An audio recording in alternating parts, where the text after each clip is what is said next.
Hello and welcome to the Uninformed Handball Hour. I'm Chris O'Reilly. And I'm Brian Campion. And we're here to talk to you about handball. So we're going to do this once every 2 weeks. Yeah, we're going to speak about the latest things happening in the handball world. We're going to have a bit of fun with it. Sometimes take it seriously. Sometimes be informed. And uninformed. And have guests who are going to be informed or uninformed. Who knows? Yeah, we hope you enjoy it. Here we go. Boom.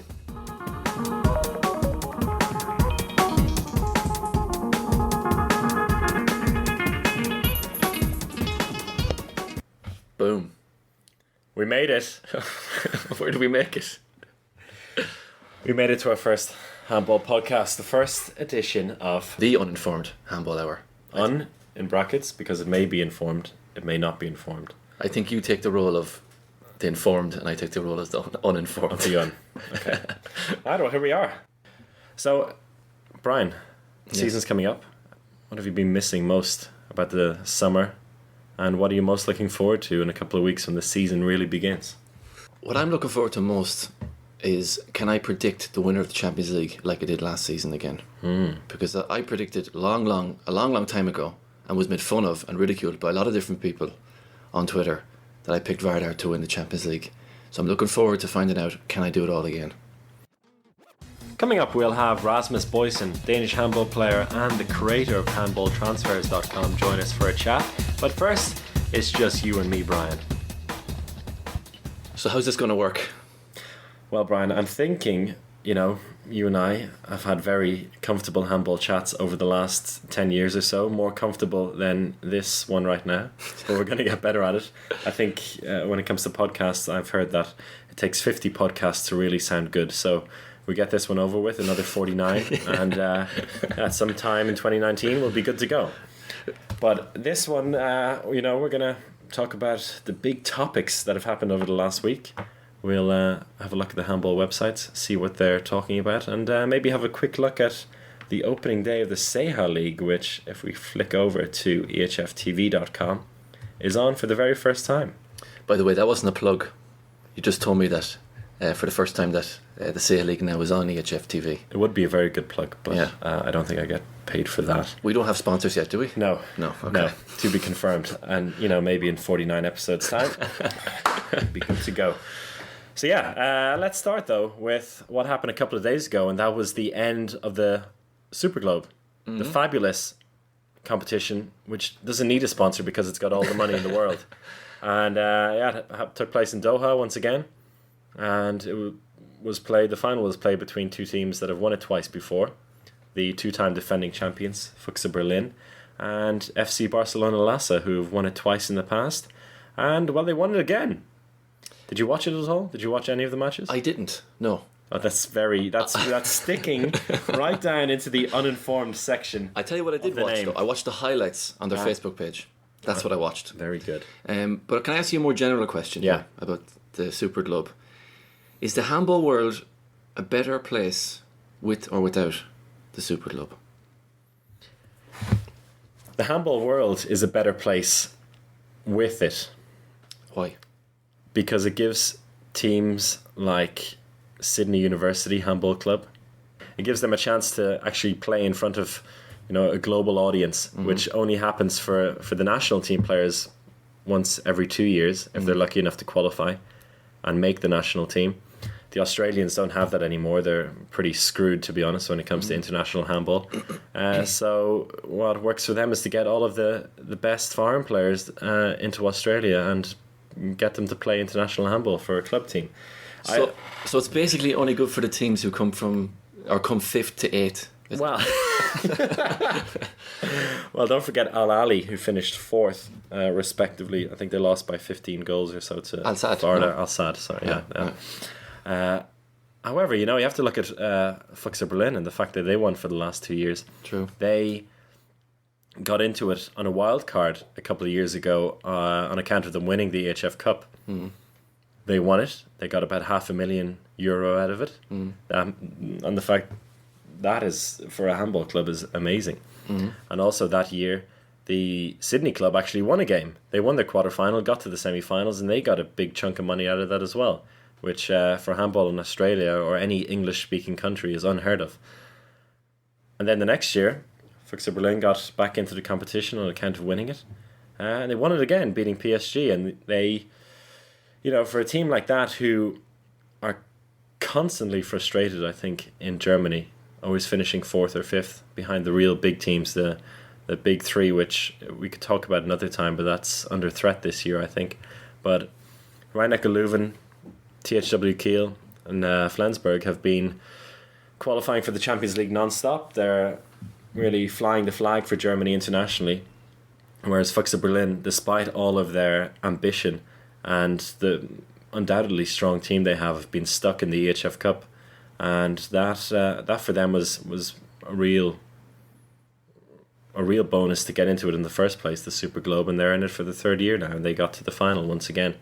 But now that I think about it, does that help the handball world? Probably not. Well, the 500,000 probably helps that helps club. them, yes. Yeah.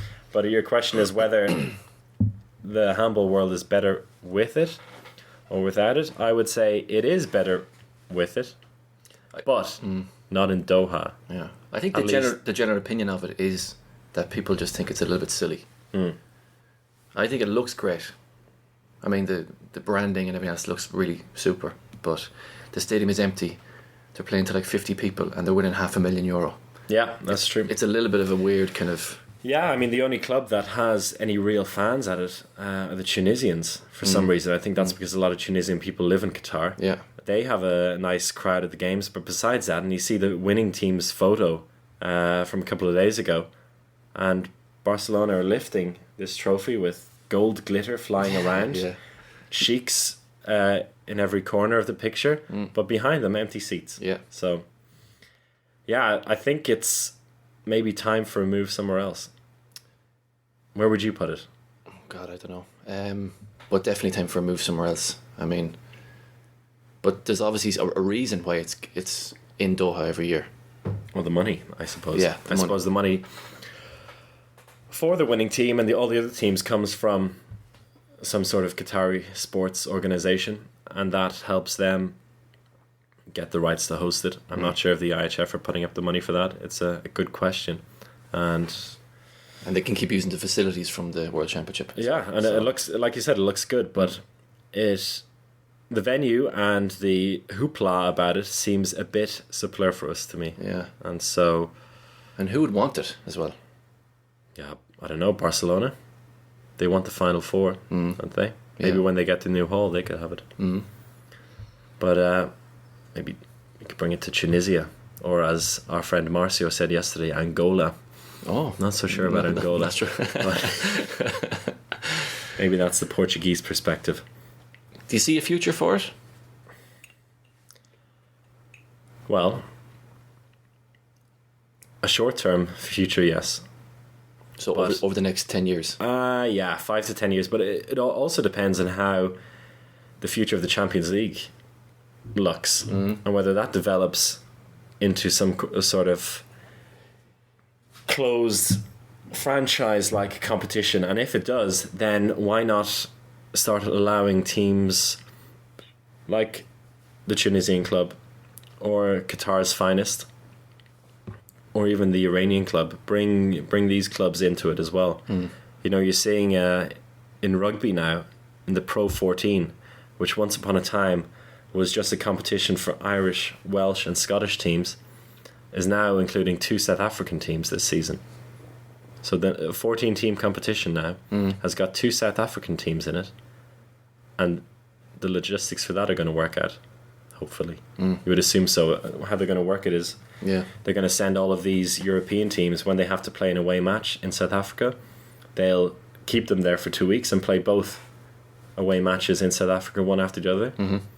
And yeah, that'll work there. So why not have that in Brazil or Argentina, where the players are certainly there? Who knows if the money is there? Maybe if they were a part of this Super League, it could be an option. There's enough money to invest in sports, so why not? So short-term future, yes, it survives, probably in Doha, but also depends on how the elite club handball competition goes, and there's no doubting that is still the Velux EHF Champions League. Nice segue there to the Champions League. The qualification. Oh yes, indeed. It's coming up It's coming this up, weekend. yeah. There's one qualification group in Prešov, in Slovakia. The side who hosted it last year, and they qualified from their group, and they're looking pretty good again. As we were talking about the Seha League earlier on today, they played against Meshkov Brest, and they were losing by a goal with about 15 seconds to go. Scored a goal. Meshkov Brest threw it away. They got the ball back again. Boom. 24-23. And Tatran Prešov, who weren't really fancied by many to do much this season. They haven't really built in their squad. They're a bit of the same as they have been for the last couple of years. In the last couple of years, they've been in the Champions League, but they haven't done much with it. They've been in Group C or Group D, and they've been around mid-table, pushing for the top 2 places, but not really taking that next step into the last 16 or the playoffs for the last 16. They're playing against... Probably in the final this Sunday, they're playing against Sporting Lisbon. And that is a club, and we'll have to take a quick look at their lineup for the weekend. That's a club that's invested quite a bit of money, I have to say, as I'm typing in lineup. But yeah, let's have a quick look at the teams playing this weekend in qualification. And there's one final matchup. It probably won't be the final, it'll probably be the third place game, but it will have the best matchup name in the history of handball. Alpla HC Hard against Cox. So I can't wait to see the results graphic on the HF Champions League Facebook page this weekend when that happens. Hard Cox. Oh, Fighting for the wooden spoon. Oh God, let's have a look at Sporting Lisbon's squad for the Champions League this year. And even you, Brian Campion, will recognise a few names on this list. Yeah. Even me. Do you want to pick one out first? Then go on. Bozovic. Yeah, Janko Bozovic. Yeah. Austrian. So wait, now there's a lot of different nationalities here. There's 1, 2, 3, 4, 5, 6, 7, 8, 9, 10 Portuguese players. Then they have a Croatian, an Austrian, a Brazilian, 2 Cubans, which is quite interesting. 2 Cubans, yeah. Well, the Portuguese clubs in general managed to get the Cubans over. A Spaniard. They do have a Spaniard, and not just any Spaniard. No, yeah. Carlos Ruesca. Wow, that's quite a Spaniard to get. Yeah. Very, very good signing there. And Thiago Rocha, they've gotten back from Wisla Płotsk. Yeah. Yeah, looking pretty good. That looks really good, actually. Yeah, for a Group CD team, not bad at all. Yeah. But first, they need to overcome the Cox to get to the final. That is a great squad, actually. I'm surprised. And who's your favourite for qualification? These boys here. Really? Yeah. You think they've more? I think they'll find it tough in the final against Prešov. Prešov will be at home. They'll be buoyed by that big victory against Brest. But, these guys are packed full of experience. And it depends how their preseason went, but, it's hard to argue against that quality. And in the Prešov side, there's just not that many stars. I mean, Thiago Rocha is really fantastic. Carlos Ruesca, really, really good player as well. And Felipe Borges, the Brazilian, very strong. Who else do they have? Ivan Nikčević. Yeah, he's great. Signed from Besiktas. Yeah. Great signing there as well. He's getting on a bit, but he'll help them qualify, that's for sure. And who were we speaking about as well? Thiago Rocha. He's as experienced as you can get in the Champions League. I mean, God, they'd be extremely disappointed if they don't qualify with a squad like that. I mean, they go back to the Portuguese league then, and they won't lose against the Cox in the semi-final. They shouldn't. They shouldn't. That one's fairly straightforward, I'd say. And Hard, the Austrian team, apparently been training for 2 months for this one match against Prešov. So it'll be disappointing if they lose. What has it been? 10 years since there's been an Austrian team in the Champions League. Yeah. And the last one was Bregenz, was it? I think it was Bregenz got in. They won a couple of games. Hard have been in it once as well. I believe they didn't win a single game. Yeah, Austrian club handball needs a team to qualify for the Champions League. They've got some great players coming up. You can see in Kiel at the moment they have Nikola Bilic and Raul Santos. I just read today as well that Ivan Martinovic He's not really Austrian, but he's been playing in Austria for his whole life. He is the Fivers player who was also in the All-Star team for the Under-19 World Championship, but he's declared for Croatia. Oh, right. Definitely a man who made a choice based on his career prospects, I believe, and medals in international competition. He's going to the Bundesliga next season. Who's he going to play for? I have no idea. Okay. There you go. I know he's going to. The uninformed handball hour. Breaking news. Oh yeah, he is going to Germany next season, but I don't know who he's going to play for yet. In terms of transfers you do know about this season, what was your favourite one? Or maybe which one do you think is going to make the most impact? I think Sander Sagosen going to PSG is going to be the one to just tip them over the line. Yeah. And by the line, I mean winning the Champions League. Yeah. I mean, he's phenomenal. He's already been in the All-Star team for the World Championship, for the Euro, and he's still only a kid. PSG have known that he's going to be signing for them for a while now. Already last season, it was pretty much confirmed. So, you know, Danny Narcisse, he's getting on a bit. Nikola Karabatic, getting on a tiny bit as well. Yeah. You know, and Sander Sagosen, he's got something on. He's got something different about him. He's a brilliant player, and I think he'll settle in very quickly. I'm looking forward to seeing them play. And they also play against Kiel in the first game of the Champions League. Obviously, we'll get to see them play in the French League first of all. But that first game of the season against Kiel, it's got match of the week potential, I'd say. That hasn't been confirmed yet.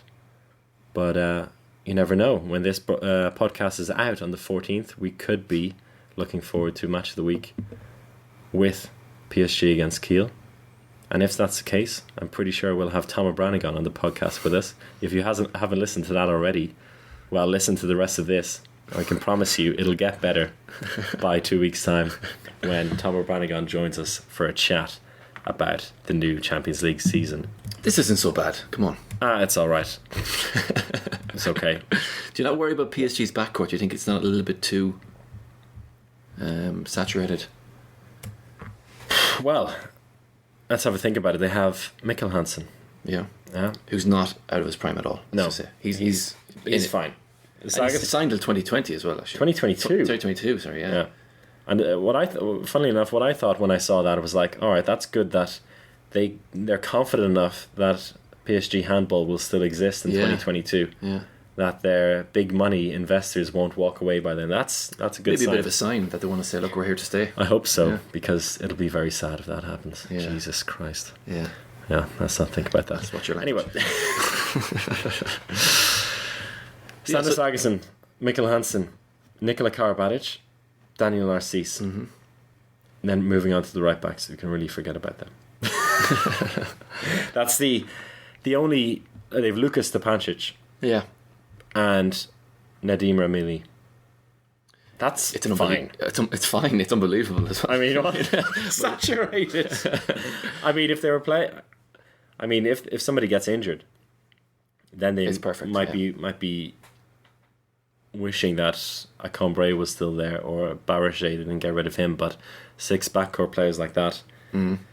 I mean, if you had hard to argue with. If you had any more, then the players would get pissed off that they're not being used. I mean, if you had a coach who was very good at having a proper rotation system, it would work perfectly. But I think Nuka takes some sort of notions into his head to take off players for long periods of games and Mikkel Hansen and leave them sitting on the bench in Champions League finals. But look, yeah, pretty much.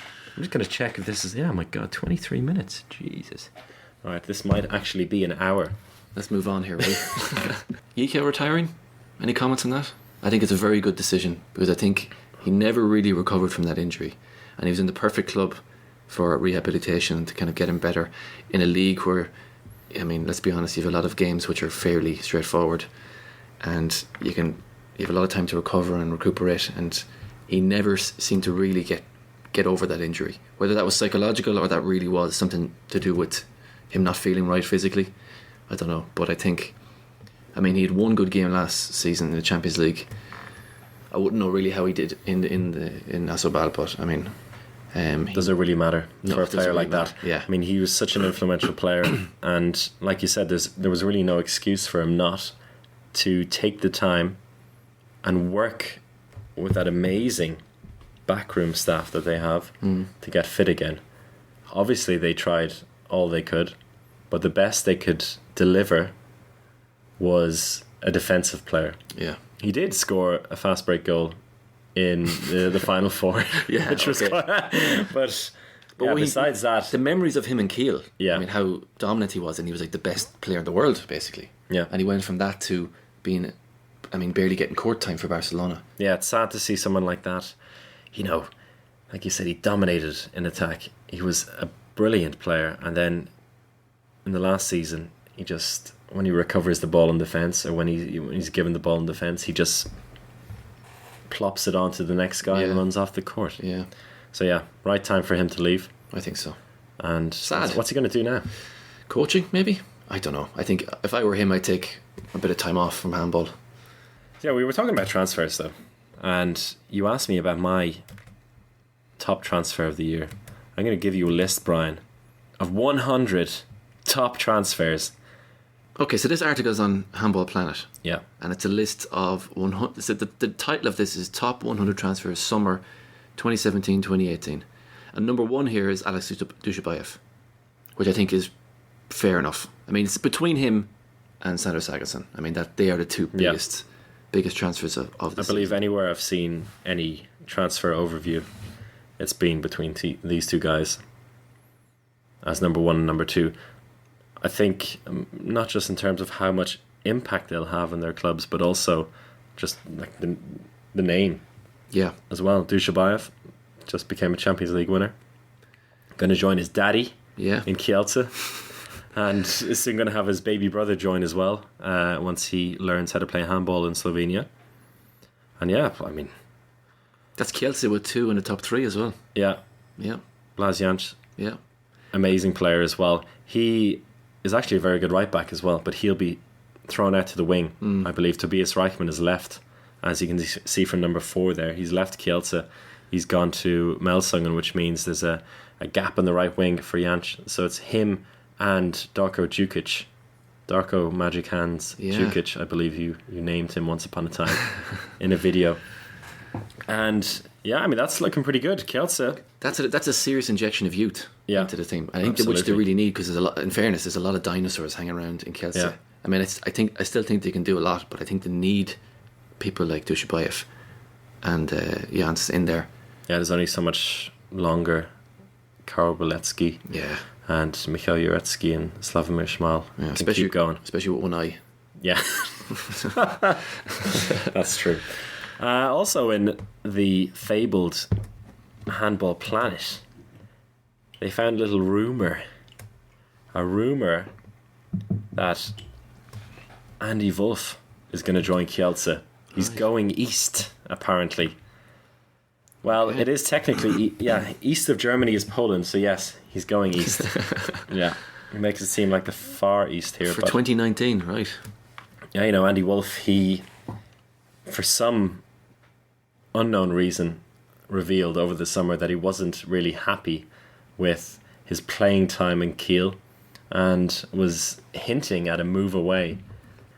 Is part of undoubtedly the greatest goalkeeping duo the 21st century has seen. Big time. Andy Wolf, Nicholas Landin. I mean, what more do you want? Well, if you're Andy Wolf, you want more time in the court. Not content to have an amazing player To back him up. yeah, and train with every day and try to win titles with. Maybe he's the kind of guy who'd rather be the main man, but he's going to have to move abroad if that's going to be the case. And yeah, a couple of weeks ago there was a bit of rumor circulating about him going to Veszprem, but he's still got a contract. And if you've got a contract in handball, it has to be paid for. I know where this is going. Really? when, You know where it's going. I don't even know where it's going. when you get players trying to force the move Look, force their hand too much. I mean, we all know who we're talking about here, yeah? yes, we do. Actually, now I know where we're going. Excellent. Yeah. But look, he has a contract still. Nobody in handball these days is willing to pay out of contract, because that's all the transfer fees are. And that's something I think also in football, when you see all of these ridiculous transfer fees floating around, that people forget. It's not about how much money one player is worth overall. It's how much money that one player is worth for the club that has him at the moment. Ergo, what his contract is worth. Yeah. And so, yeah, Andy Wolf, it says here in the article, 2.6 million euro. It's possible that his contract is worth that for Kiel, a club that isn't blessed with money at the moment. But nobody's going to pay that. Nobody's going to pay it. You know, not in handball. I mean, it is interesting how that never happens in handball. I mean, there's maybe about 2-3 players on the planet who could. I mean, even 2.6 million. I think no one would pay 2.6 million. I think the only club that, or the only player that someone could be willing to pay for that at the moment would be a Mikkel Hansen. Yeah, but I don't think it'd be 2.6. I think it'd be maybe 1 million. Maybe max. And who would pay for that? PSG, and he's already there. Yeah, so exactly. End of argument. Yeah, so he's going nowhere. He's still in Kiel. At least he's decided to stay with his club and see this season through alongside his buddy Nicholas Landin and Alfred Gislason.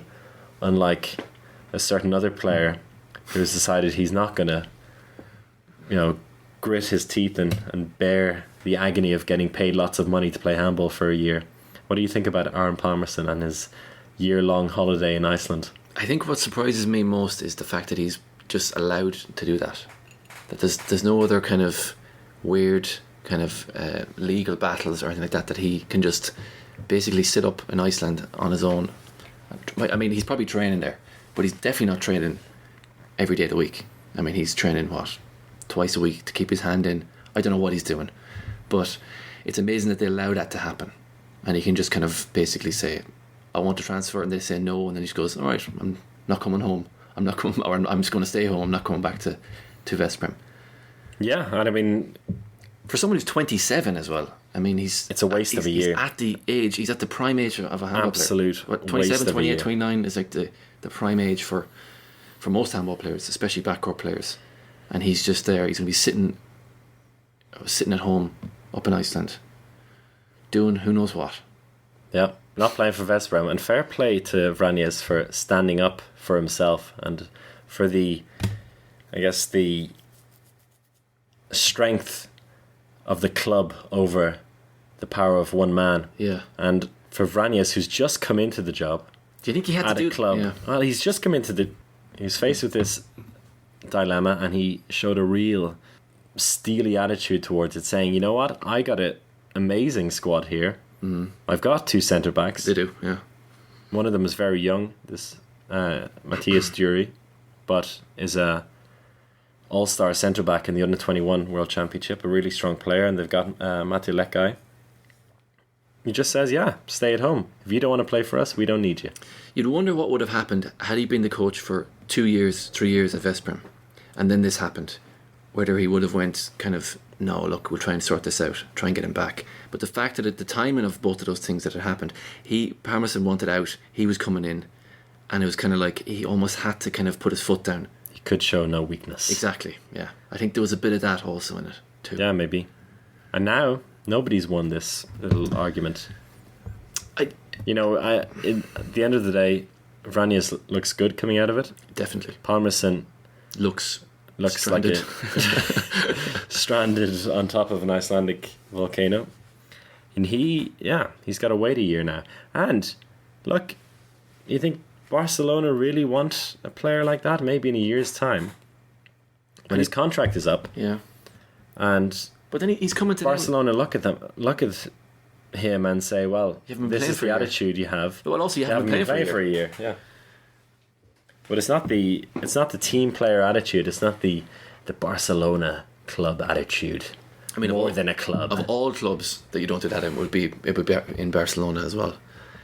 But I mean, do you think he trains in Iceland? Yeah. I mean, like a professional, or just keeps his hand in? Well, there are professional clubs around. No, I know. I'm sure there are. I'm sure nobody is. No club in Iceland is going to say to him, no, don't bother. You know who might take him over to train with his club for a while, or not club, but his national team, but Dagger Sigurdsson is coaching in Japan. Maybe, yeah. So maybe he can teach those boys a thing or two. And that's not a bad place to spend a year as well. But I mean, people are always talking about how this handball season is so packed with all these different competitions and how it's so strenuous and all the players. And then he now has an opportunity where he actually could take some time off from training.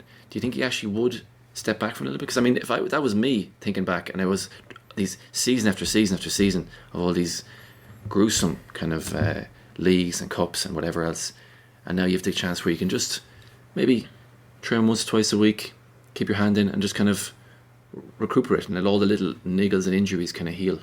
Well, that is his general outlook, I think, as a handball player. One of the main reasons he wanted to leave Kiel was to join Veszprem, a club which had real aspirations and still has real aspirations in the Champions League, but wasn't playing in a ridiculously tough domestic competition, unlike the Bundesliga, where you're getting beat up every week against teams that you cannot take it easy on. You cannot go to any club in the Bundesliga, no matter which place in the league they are, no matter how small their hall, and figure, all right, I've won this game. Anything can happen. And so I think he, starting at such a young age in the Bundesliga as well, and playing such a key part for Kiel for so long, felt that it was time to give his body a rest. So yes, and that was the first stage of him thinking, yeah, I need to give my body a rest. Then Veszprem decide they're going to play in the Seha League and the Hungarian League last season. So once again, a huge toll. And the Seha League, it's a bit weaker now without Veszprem, but with Veszprem in the competition, or as Veszprem playing against all of those teams, that's the same quality as the Bundesliga top half of the league. And so I think once again he was like, oh God, I actually have to do work and have to play a match every single week, or maybe even twice a week. Yeah. And then he had a look around Europe, had a look at his map. Barcelona. Saw Barcelona, that's a nice city. Oh look, they're pretty good at handball as well. They got a bit of money. And Barcelona play in a fairly weak league. Would you agree, Brian? I do agree, yeah. I mean, when you have teams at the bottom of the league who are sponsored by fridge companies, you're kind of thinking, this can't be. You're not swinging with the big dogs. No. So, all eyes on the Unsea. EHFCL.com power ranking. And this is a fabulous thing. Basically, is a collaboration of all of the EHFCL.com's correspondents or journalists. They put their votes together for a top 10 teams at any point in the season. So we're in pre-season right now, so they're looking at transfers, they're looking at pre-season, and they basically try to pick which team is looking strongest at the moment. There's a top 10, so we don't go all the way down to 28. And let's start with 10. And Brian, we can take turns. Okay. All right? I'll give you 10, you give me 9. We go on that way. Okay. 3 words to describe the club. Number 10, Mol Pixeget. Passionate, gritty, and cumbersome. Cumbersome, very good. Oh, we're going down this path, eh? Here we go. Okay, so Nantes for you. Number 9. Flair. Lazarov. Yeah. Lahash. Ah. That's their club nickname thing, Okay. which nobody really understands. Is like the H. Oh, right, yeah, cool. Lahash. Okay. Talking about Lazarov, Yeah. do you think this could be the season where people start to see, okay, he looks a bit old now? Well, that's a good question, because he will probably have to show, or have to take things upon his shoulders a lot more than he has done for Barcelona, because yes, he may score lots of goals for Barcelona, but he's also got some amazing players around him Giving him to take up space. Players like Entrerios to give him the ball in the perfect positions to shoot. Line players who open up space for him. Like the whole club, like the way they work in attack, Barcelona was always patient, was always full of concept, and it always ended with a shot that was set up. And often it was set up for Lazarov, and he put it away. And yeah, last season we already saw a bit of a decline in his powers. And in France, he's actually moving to a tougher league. And Nantes, they're going to be up there fighting for the title. It's not going to be easier for them, and they're going to expect a hell of a lot from him. And I mean, he turns 38 this season, doesn't yeah, he? I presume. Yeah, 37 at the moment. And yeah, he is part of a really nice club. And well, look, they're ranked 9 here in the power ranking. That says a lot about their rapid rise through the Champions League. It was only last season that they played for the first time and did amazingly well to get into the last 16. But now they're in with the big boys. They have to play 14 really big group matches, and they have to play in the French league at the same time. The squad has gotten a bit better, but it's going to be tough for them to compete at that level. And who's the man they're going to expect to help them rise to that level? It's going to be Lazarov. So it's a bit of a sink or swim moment for him. Yeah. I'm not going to commit to saying that we're going to see him show his age. Yeah, I mean, but it's definitely going to test him. I think he'll do okay. I mean, I don't think the wheels are going to fall off, and no, but I think he'll do fine. I think he'll be similar enough to last season. What do you say? 2 years left in him? I don't know. I mean, it's amazing he's playing, and he's 38 in such a tough position as well, playing in the backcourt till you're that age. But I'd say maximum 2 years left. As you said, even at the World Championship, you could see he wasn't the same powerhouse as he was for the national team. So things were starting to slow down bit by bit. And Nantes are going to be a bit like the Macedonian national team. You know, they still rely on him a lot for goals, and it could be the same with Nantes, but we'll find out very soon. So, okay, next number 8 for you. No, you next. No, I did not. Oh no, you're right. Yeah. Okay. SG Flensburg Handewitt. Speedy, definitely speedy. Small.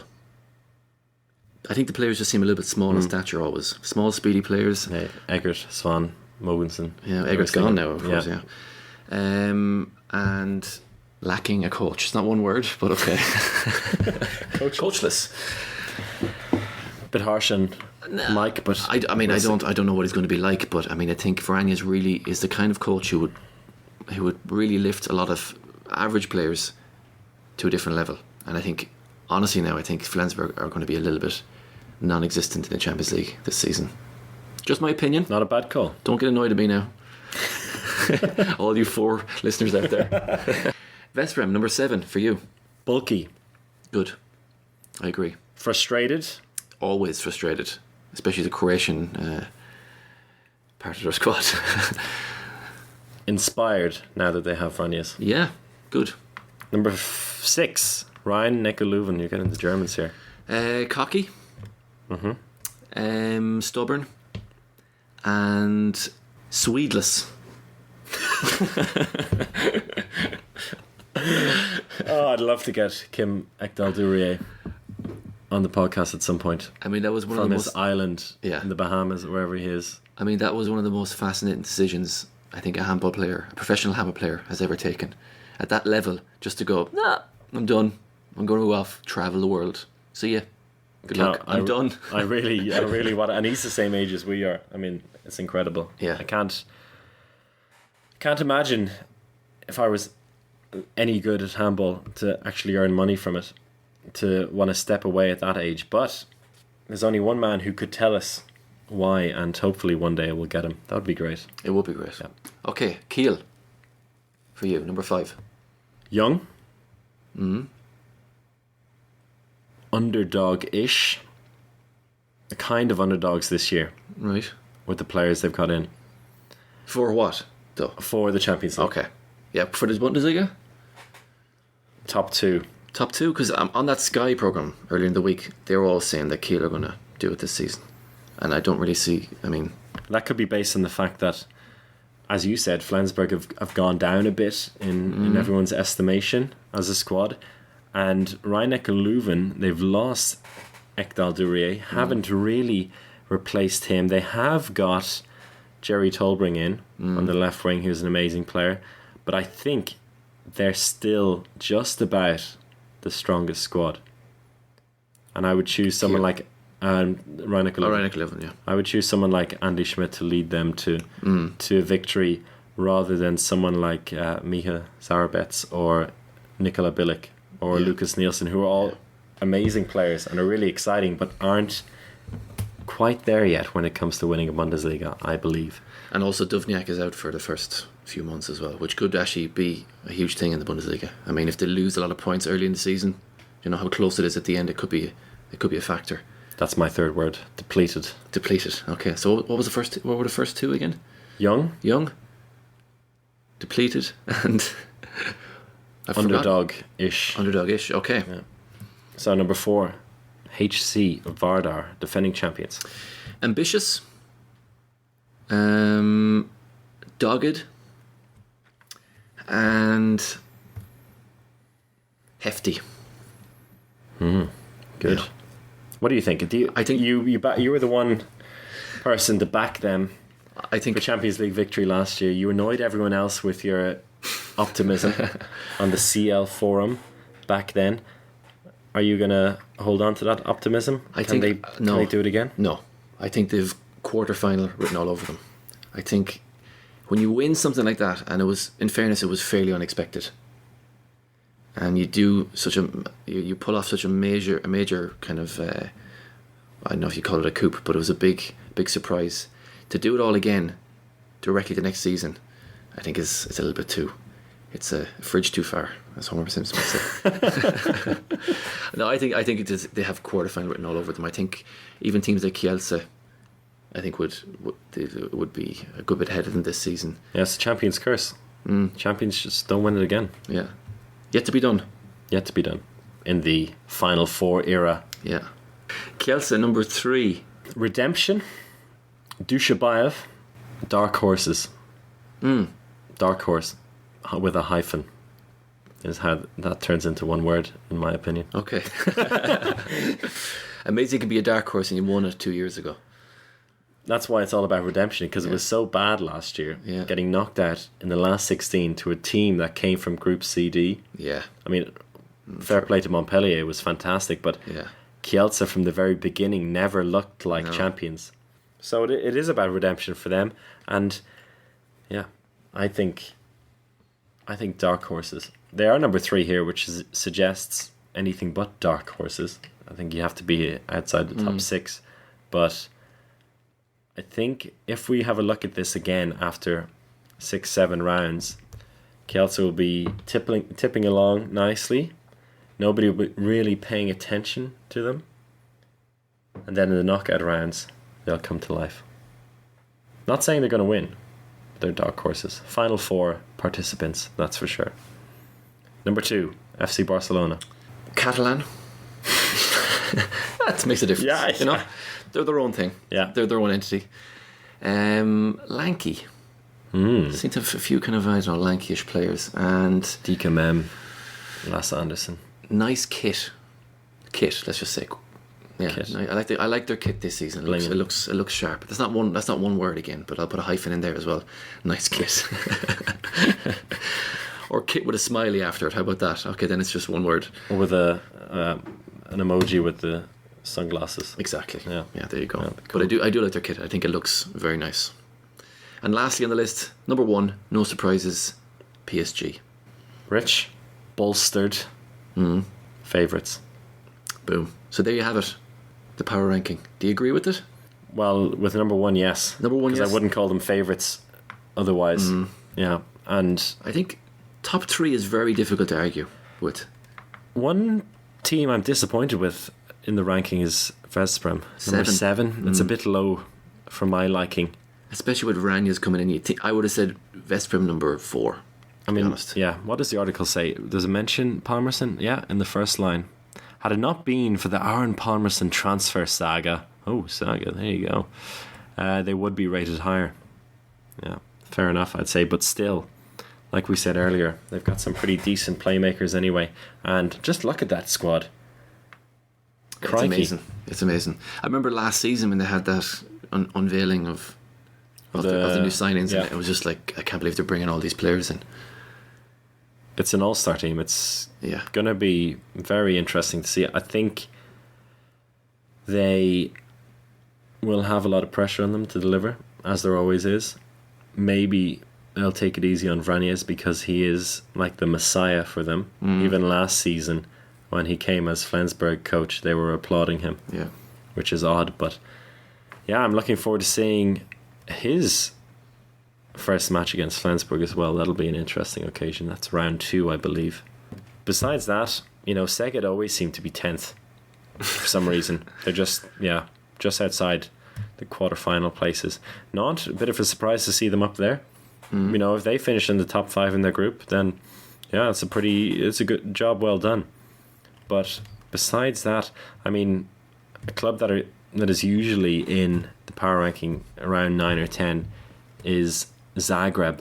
But Zagreb are looking pretty poor, I think, in pre-season. I saw they had some pretty uninspiring results against teams they really should be beating.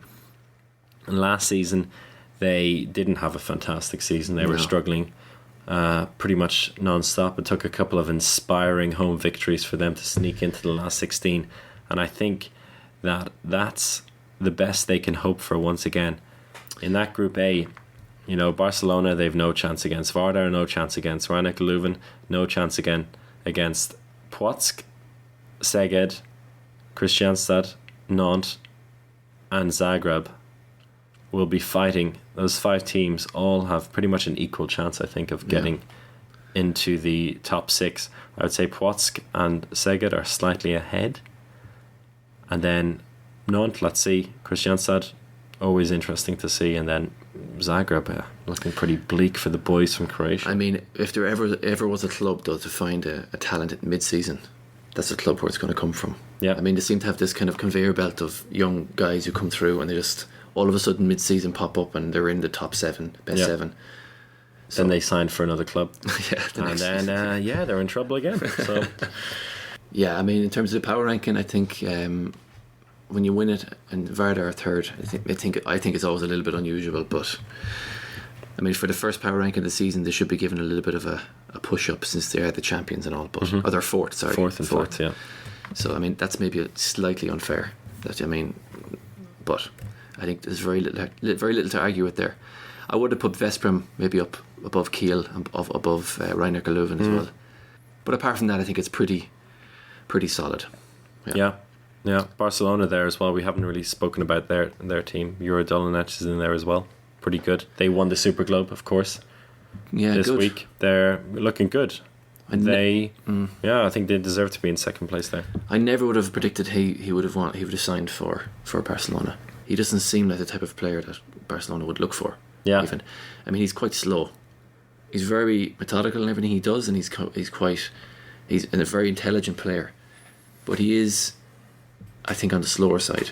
Yeah, is he the kind of guy who can be set up for shots just like Lazarov, or they'll probably change their method of attack, and maybe he, as you said, he's a very intelligent player, he'll be used in a more of a playmaking role in right back position to set up shots and to take the smart shots rather than someone who's going to bomb in from the right back position and bury 7, 8, 9, 10 goals per game. Yeah. But who knows? I mean, fair play to him.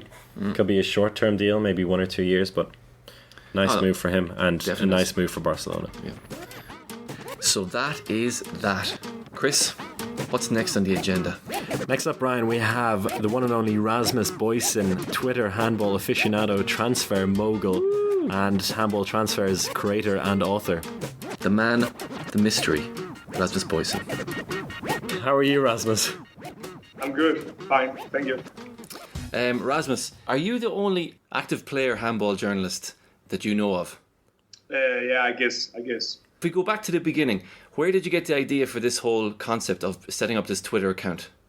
Yeah, of course, I've always had these, what we would call I like handball, and I like to get some information about handball. I have done that for quite a long time, and I thought that we needed a site which collected all the transfers around the handball world. Yeah, and then I started with a Twitter account, and it got a lot of followers, and then I thought, maybe I could make a website. So that was how it started. And how do you keep track of the website? So, I mean, in the recent past, it wasn't so active, but I see that you've relaunched it as of late. But for the first year, you were really active with it, and you seemed to be, at least in the English-speaking handball world, the first guy with all the information. So what did you do? Did you wake up every morning and just scoured all of these websites to get the latest transfers and the gossip? Yeah, actually, that's how it is. I've done that for a long time, and yeah, I just like to be to get these informations. I've done that for a long time, as I said, and yeah, I go to different sites from all over the handball world and check the news, and then collect some news and try to write about it. And is it just you who runs the website, or is there someone else helping you? Yeah, of course. At the moment, it's only me, but maybe in the future there'll be some more journalists on it. But at this time, it's only me. And do you have any future goals for the website or for yourself as a handball journalist? I mean, obviously you're pretty busy with the playing side, and we'll get onto that in a bit, as you are, particularly last season, a very successful player for a very successful team. But what's your goal in handball media? Yeah, what's my goal? My goal at the moment is to be as best as possible as a handball player, of course. But I would like to be a sport journalist in the future. And I think it's a good way to keep on track, to learn new stuff. To write on my website right now. And also I write for the Player Association. They have in Denmark, in Handball Player Association, they have a handball magazine where I also write for. So it's just to keep on track and to learn new stuff, and then maybe after my career I will start to go into to journalism. Right. And so how many hours a day would you spend on a typical day researching stuff between handball training sessions? Yeah, that's not so. How could I say it? It's a lot of hours, of course. I check Twitter very much, of course, and then I don't know. Sometimes 3-4 hours, sometimes more, sometimes less. It's quite tough to say. Wow, it's quite a bit. I mean, you're in a good situation as you are a professional player, so that takes up a certain amount of your day. And I think it's great that you, as a professional athlete, is taking this time to really follow another passion, because something I always wonder about professional athletes. Unfortunately, me and Brian were handball players, but we've never been good enough to even think about being professionals. But what do your teammates, if or your professional teammates at least, what do they do with their free time? Some studies, of course, and some have a lot of other works or something like that. But what they do, some of them studies and some of them is just professionals and use all the time of training and so on. So yeah. So you must be seen as the handball nerd in the team, are you? Yeah, of course. All my teammates, they come to me and ask, if it's a new season, they ask which player signed for this club and which player signed for this club and so on. So yeah, they see me as a handball nerd, yeah. And moving on to, well, as you said, your teammates ask you about the players that are moving from club to club during the summer. We've just come to an end of a pretty busy summer of handball transfers. And earlier on in the podcast, myself and Brian were talking about our top transfers of the summer. If you were to give us a top 3, who would they be? Yeah, I think the biggest transfer is Sander Sargussen, which moved from Aalborg to Paris Saint-Germain. I think he's a very good player, of course. Everyone has seen him when he plays for the Norwegian national team, and he's just a good player in both offense and defense. And of course, Paris Saint-Germain is a very big club, so I think he's probably my number one. My second choice would be maybe Sadabec, which moved from Celje to Kiel. Mm-hmm. Kiel has an injury in Duvnjak, and of course it was very important for them to get a new player, and I think he makes some new dimension of the attack of Kiel, because they play a lot faster with him, so I think that's also a very good signing. Yeah, and also I think Kielce has made a very good signing with Blasians, the Slovenian national player, right wing, could also be used in right back position. Yeah, he's also a very good player, and he's young, and he's a very good player.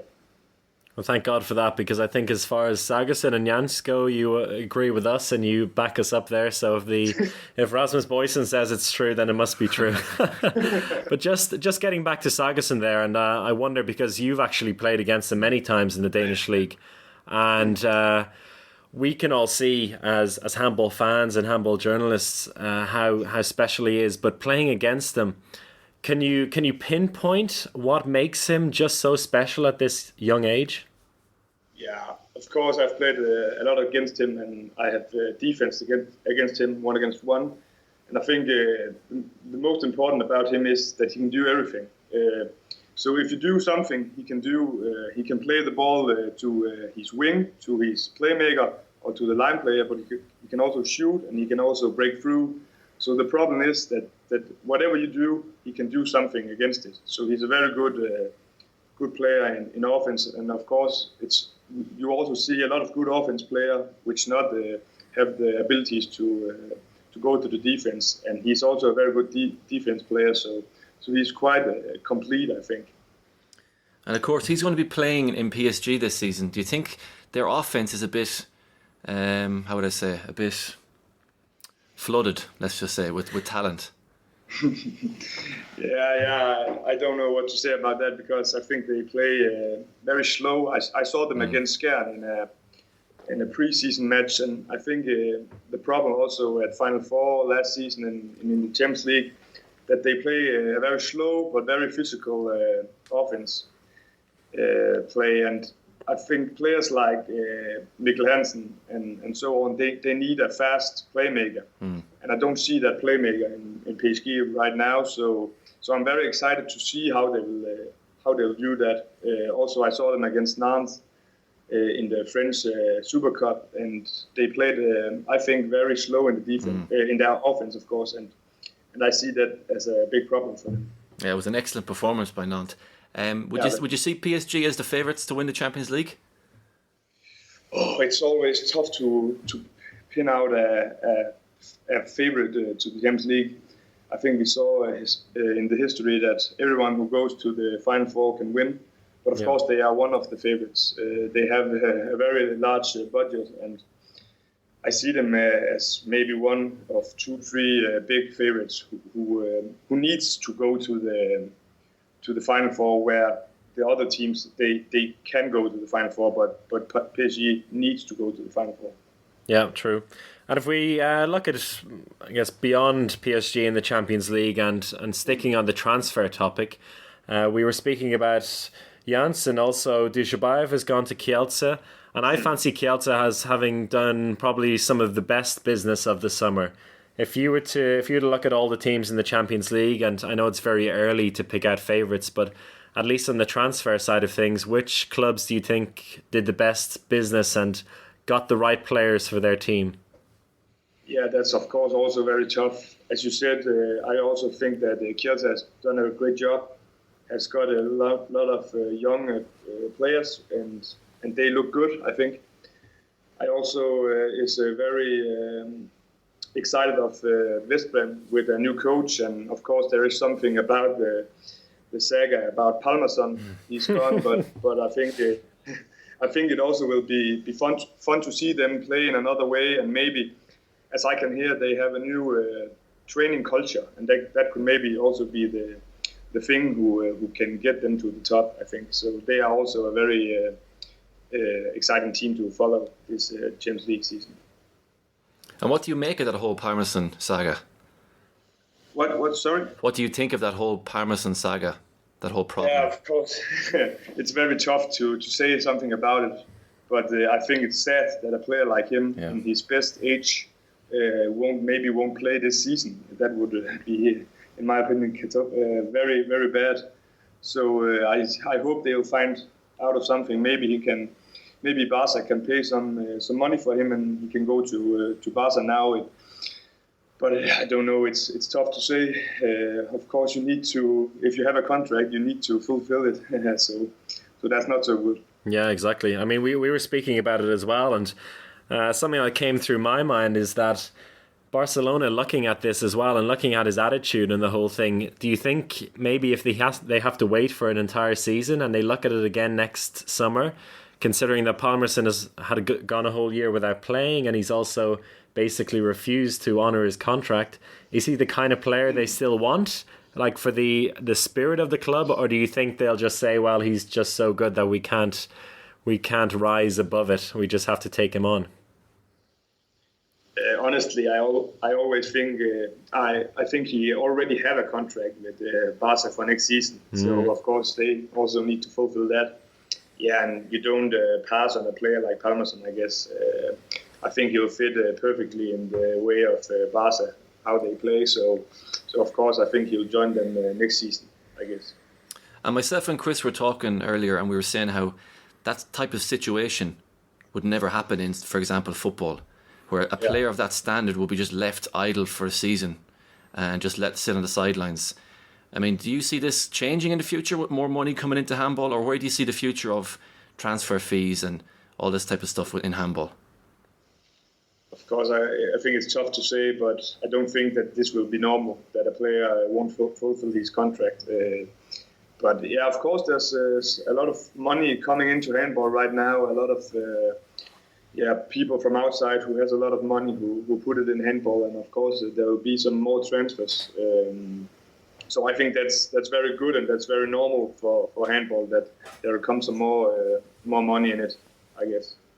Let's have a little look at your team and your active handball career. You play for Ribe Esbjerg in the Danish league, and I hope you don't mind me saying, but you guys and your run in the playoffs and into the semi-finals last year was a big surprise for everyone. I think for me personally, it was probably my favourite bit about the Danish league, your run to go so far and do so well.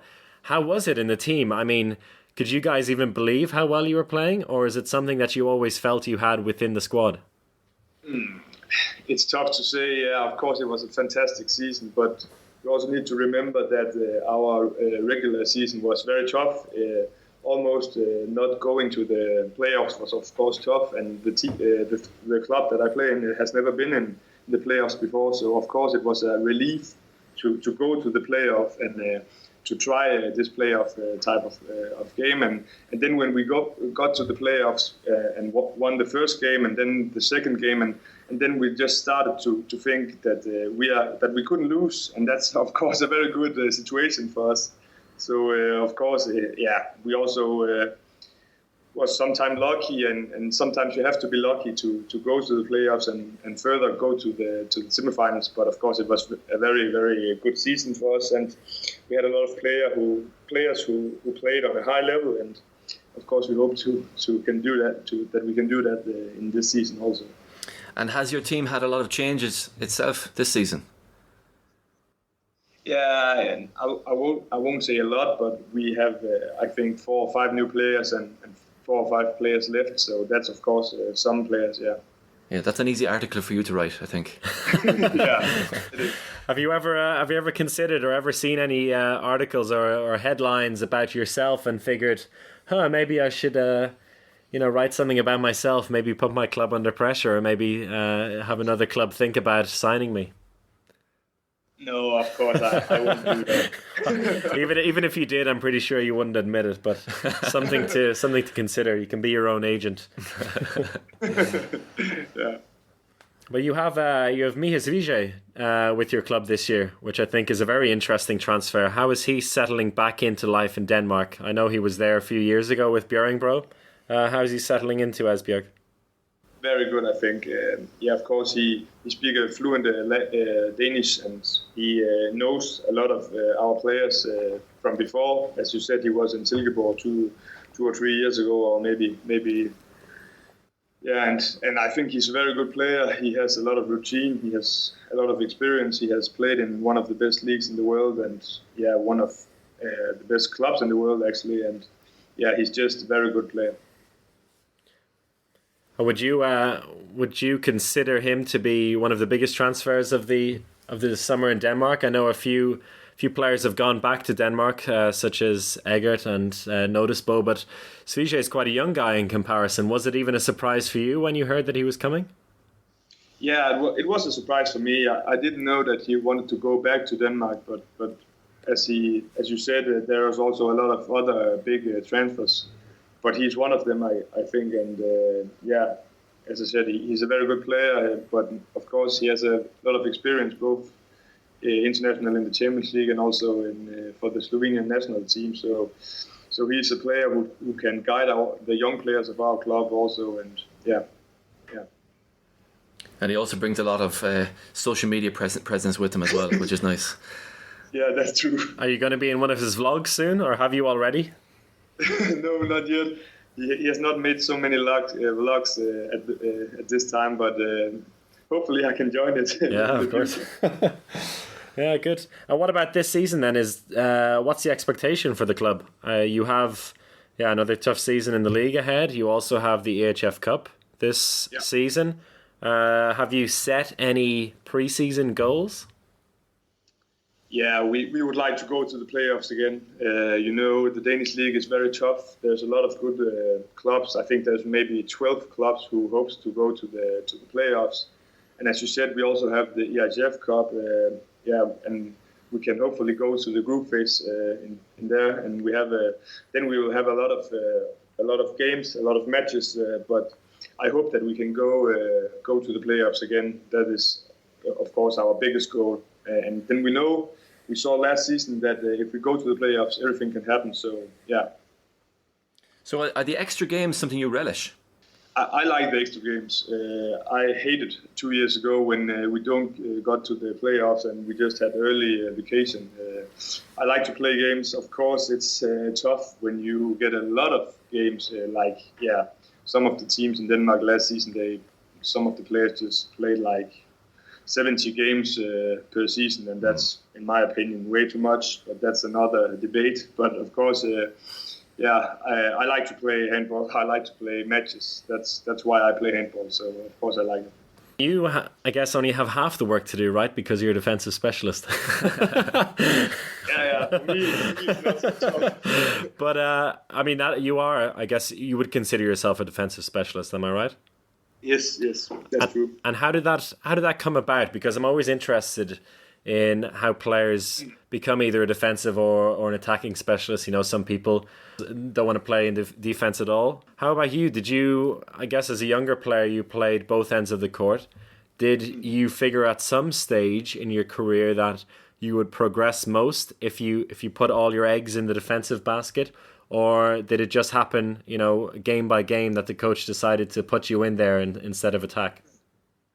Yeah, it's a quite long story, but I started, as you say, in both defense and offense as a young player, as a youth player, and I have also always knew that I was best in the defense, of course, but I would like to play in both the defense and the offense. So when I became a senior player, I started to play with the league team in the first team in Skjern, and my role was to play in the defense sometimes. And then when after 2 or 3 years, I figured out that I would go to a smaller club and then try to play in both defense and offense. So I got to a second league club called Tønder. They are now in the first league.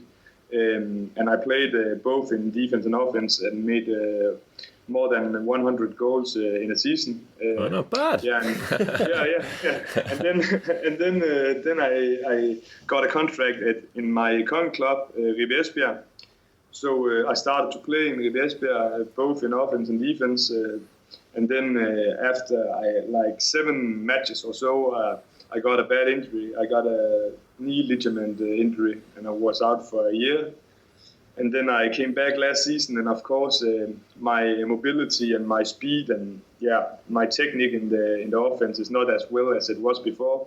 So my role right now is, of course, to play in the defense and to help my team with playing in the defense. So I know how it is, and I respect it, and I try to do my best, and hopefully sometime maybe in the future I can play both in defense and offense. I hope so, but as I said as in the start, of course I know that my biggest qualities is in defense. So of course if I want to play in the highest level, I of course need to think about just to play as a defender.